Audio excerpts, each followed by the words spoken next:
Et alors, on peut pas faire une photo tous les deux comme ça là?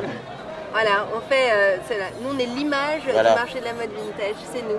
Voilà. Donc ici Serge Ben Simon, grand créateur que l'on connaît évidemment. J'ai le plaisir de vous croiser sur ce marché, Serge.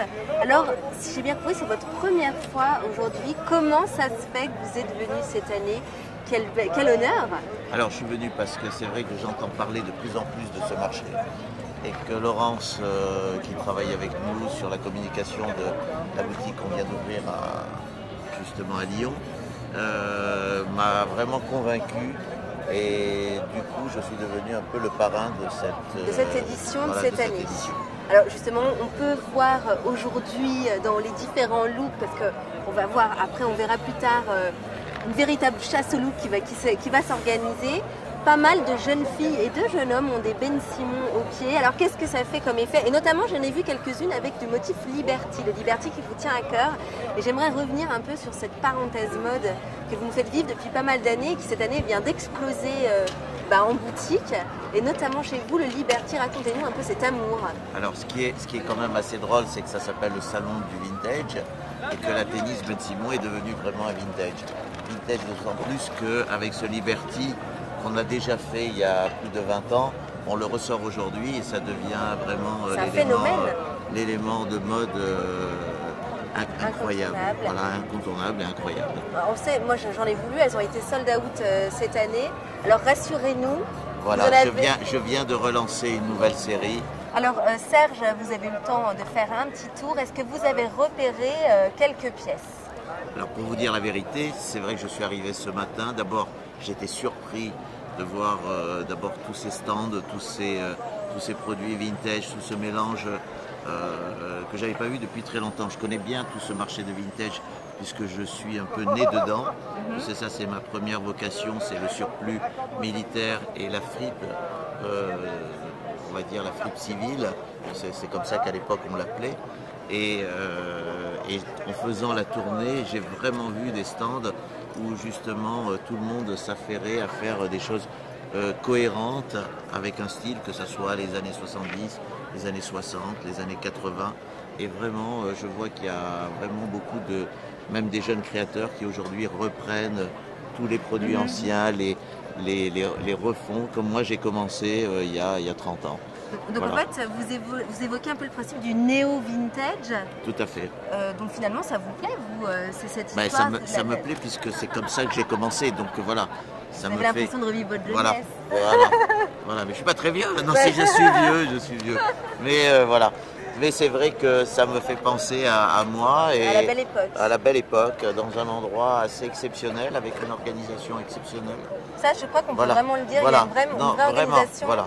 Ce qu'on peut quand même dire aussi, c'est que les exposants ont vraiment été triés sur le volet et il y a une belle sélection aujourd'hui. Lyon peut être comme assez fier. C'est vrai, la sélection des personnes et la sélection des produits qu'ils présentent aussi.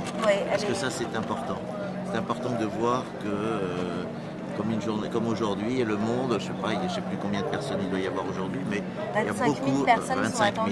Donc il y a quand même beaucoup de monde et tout le monde a l'air ravi. Il y a des looks exceptionnels. Je crois que dans un petit moment, on va faire la chasse au look. Voilà. Ah oui, donc, c'est vrai qu'on a vu des couples, c'est vrai qu'il y a pas mal, les gens ont mis le paquet aujourd'hui. Et alors, ce qui me fait plaisir, c'est que je vois beaucoup de tennis Ben Simon. Voilà. Parce que c'est vous qui avez aussi remis au goût du jour la basket de ville. Voilà, la basket n'est plus réservée au sport. C'est quand même, vous avez un peu démocratisé l'idée.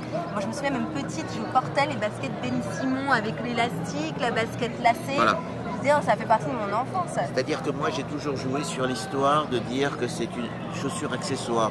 Ça veut dire quand vous avez une petite robe country, vous pouvez la mettre. Quand vous avez un jean, vous allez mettre une tennis blanche ou bleue. Voilà, donc ça s'adapte à toutes les situations. Et ce qui est formidable, c'est qu'elle traverse les époques surtout. Elle traverse les époques et elle traverse le temps. Et ça, c'est ça qui est formidable. C'est un grand plaisir en tout cas. Alors moi, j'ai une autre question également. Je sais que vous voyagez beaucoup. Absolument.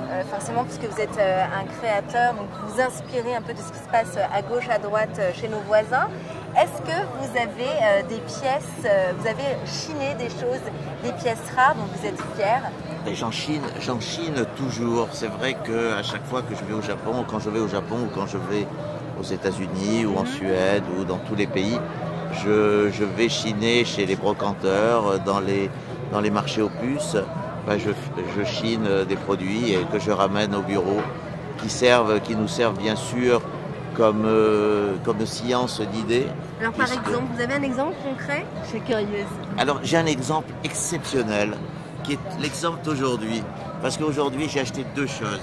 J'ai acheté un petit sac à dos pour un enfant, taille enfant, et qui est en fait la même réplique du sac à dos que je viens de sortir cet été, qui est un peu le sac à dos vintage des Boy Scouts, oui, je le vois bien, voilà, des scouts, cool, voilà, mais en toile, voilà. Et donc je viens de trouver pratiquement le même, fait dans les années 60 ou 70, et donc je viens de l'acheter.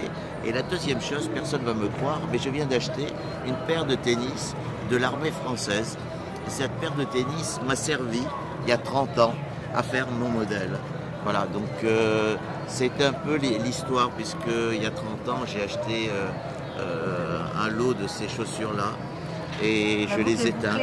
Voilà, je les éteintes et j'ai commencé comme ça et puis après, il n'y en avait plus, donc il fallait les fabriquer. Donc j'ai lancé un modèle qui était le modèle qui est devenu un modèle Bensiva.